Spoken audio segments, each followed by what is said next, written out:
যিনি এতক্ষণ সঞ্চালনার দায়িত্ব পালন করেছেন, আসলে তাদের গুণ রয়েছে, মান রয়েছে।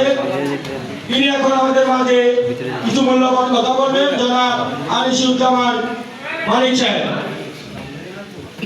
আউযু বিল্লাহি মিনাশ শাইতানির রাজিম, বিসমিল্লাহির রহমানির রহিম। আজকের এই নবনির্বাচিত কমিটির যে সাধারণ সম্পাদক আমার পদ্মা গাজী চিঠির বিপ্লবী সাধারণ সম্পাদক গণি তাদের উদ্দেশ্য করি আমরা এই আয়োজন। আপনাদের মাঝে নির্বাচন কমিশনের দায়িত্ব পেয়েছি, আপনারা যারা আমাদেরকে দায়িত্ব দিয়েছেন এবং আমরা যে দায়িত্ব পালন করার যথাযথ চেষ্টা করেছি, এই জন্য নির্বাচন কমিশন এবং রিটার্নিং অফিসার এবং উপস্থিত আমরা যারা পিছনে সামনের সারিতে আছি সকলের পক্ষ থেকে আপনাদের সবাইকে জানাচ্ছি আন্তরিক শুভেচ্ছা, অভিনন্দন ও মোবারকবাদ।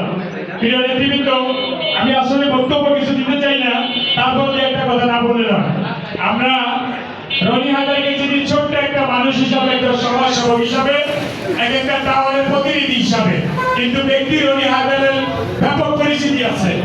এই পরিচিতির মধ্য দিয়ে যারা তার সাথে নির্বাচন করেছে, যারা পরাজিত হয়েছে, তারাও তাকে দায়ী স্বীকার করে এবং যে পাশ করেছে, আপনারা শুনেছেন প্রথম দিন নির্বাচিত হওয়ার পর উনি বলেছে আনন্দ এবং এই নির্বাচন আমাকে আপনারা যেহেতু নির্বাচিত করেছেন, এইটা আমি একতা টাওয়ারের পক্ষে আপনাদের জন্য উৎসর্গ করলাম।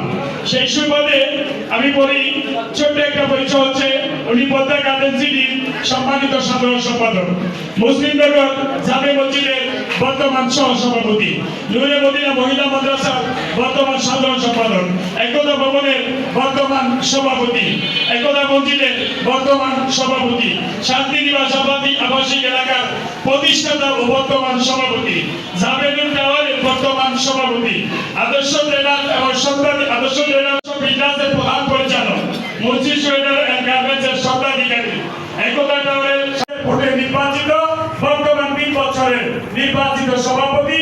ইনি হচ্ছে আপনাদের প্রিয় এবং আপনাদের সহযোদ্ধা, আপনাদের ভাই রনি হায়দার।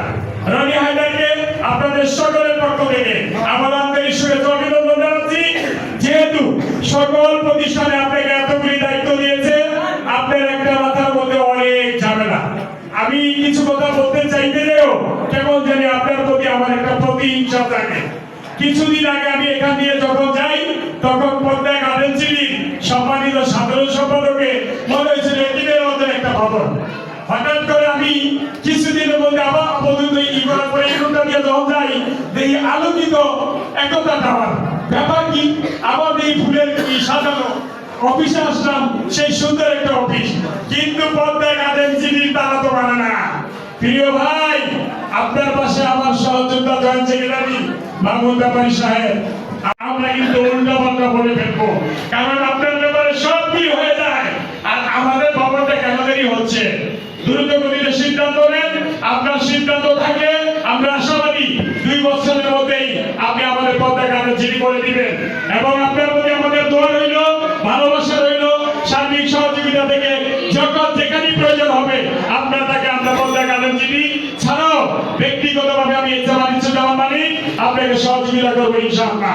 এই প্রসঙ্গে আমি আর বক্তব্য না বাড়িয়ে আমি আমার সংক্ষিপ্ত বক্তব্য এখানে শেষ করছি। নবনির্বাচিত কমিটির সবাইকে অভিনন্দন জানাচ্ছি। যারা পরাজিত হয়েছে, দোয়া করছি আগামীতে আপনারাও যাতে উইনার থাকেন এবং আপনারা খেলতে গেলে অবশ্যই আপনাদের বিজয় আসবে। একদিন আপনারা বিজয়ের মালা পড়তে পারবেন। প্রত্যাশা রইল, দোয়া রইল আপনাদের সকলের জন্য। সবাইকে আমার বিপ্লবী সালাম, অভিনন্দন। আসসালামু আলাইকুম ওয়া রাহমাতুল্লাহি ওয়া বারাকাতুহু। এই পর্যায়ে